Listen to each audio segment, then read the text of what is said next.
Hello guys and welcome on board. Today I'm gonna take a look at the force feedback gyro effect in Assetto Corsa, which has been available for a long time, but still some people doesn't know what it actually do. But at first I will show you my force feedback settings, because it might make some difference. So in options I have gain set to 100, minimum force, filters, everything set to 0, so just completely linear. Okay, let's take a look at the Assetto Corsa ini file. Their force feedback skip steps I have set to 0, so full refresh, or refresh rate for force feedback. And at the moment I have gyro disabled, because I like to show it that way.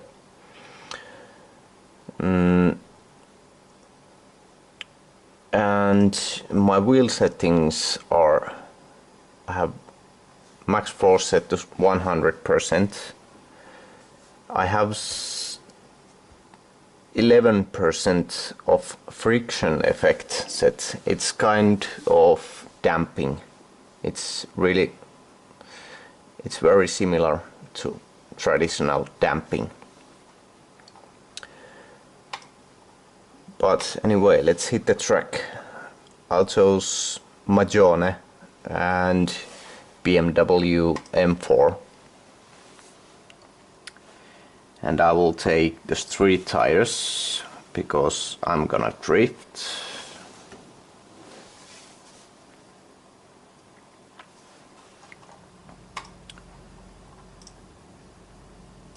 And of course I have to disable the traction control, and we are good to go. Now when we start to drift, you can see the wheel wobbling a lot.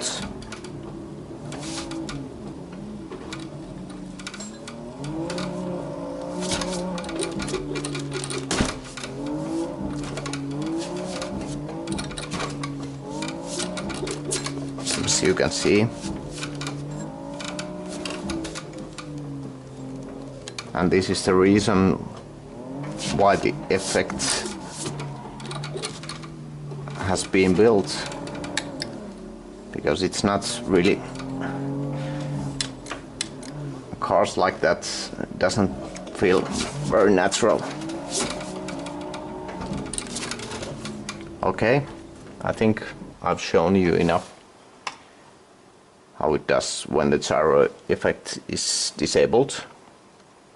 Now I'm gonna enable the effect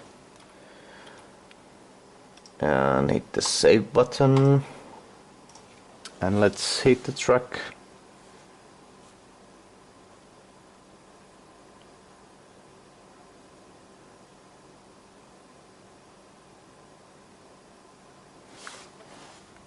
Okay, and street tires. And traction control off, and here we go.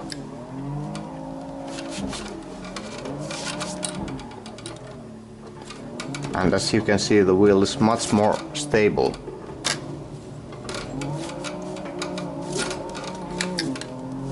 I can flick the car like that,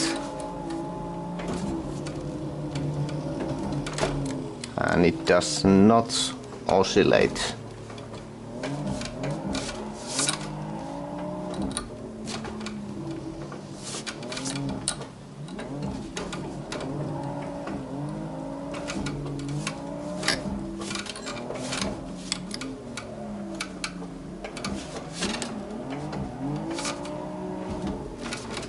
Like that.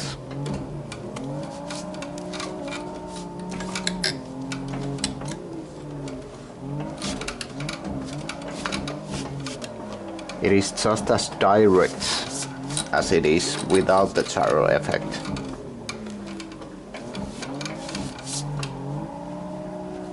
But the wheel just doesn't go nuts.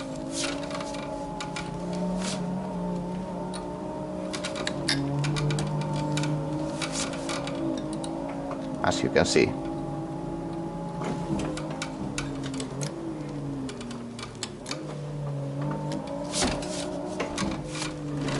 And how the effect feels. It's kind of spring effect actually.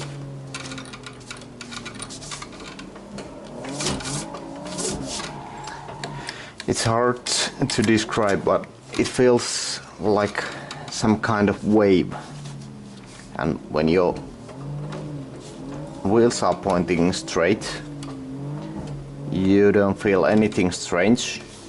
But when you want to turn your wheel, you feel slight increase of torque, which you have to go past.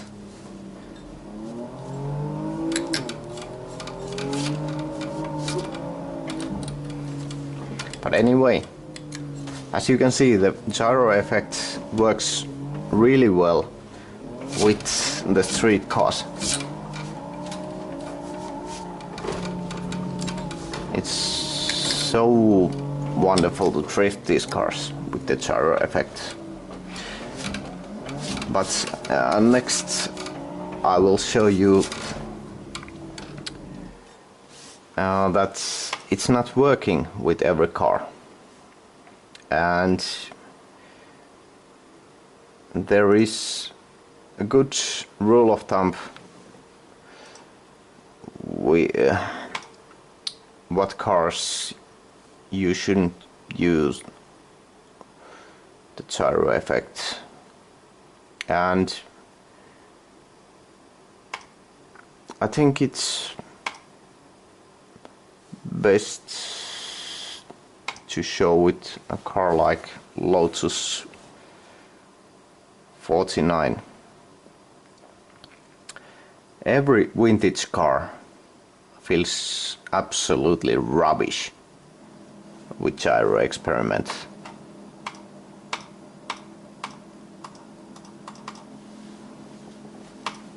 And I will show you why.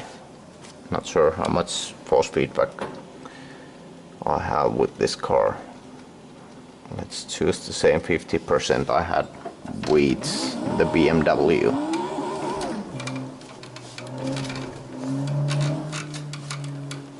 The steering feel is really damp. It's just so dampened.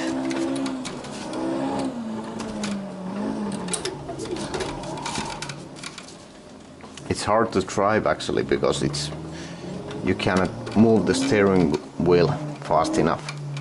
It's so dampened.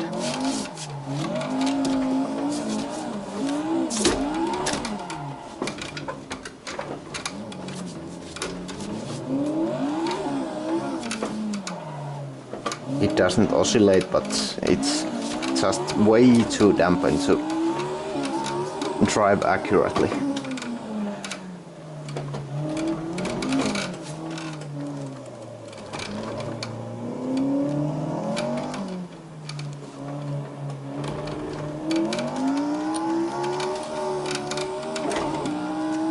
And the forces on the steering wheel is kind of fighting against you, which really isn't how you want it to be.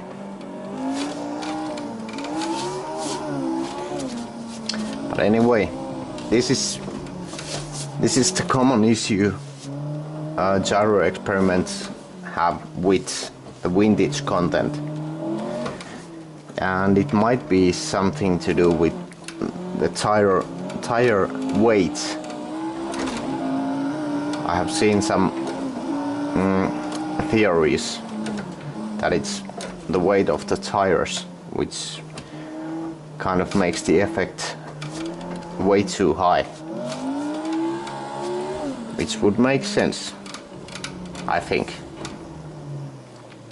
But anyway, I hope I managed to show what the gyro experiment is and why it's built in the first place, coded, because it's really crucial with wheels, with these powerful wheels. Anyway, I hope you enjoyed, and bye bye.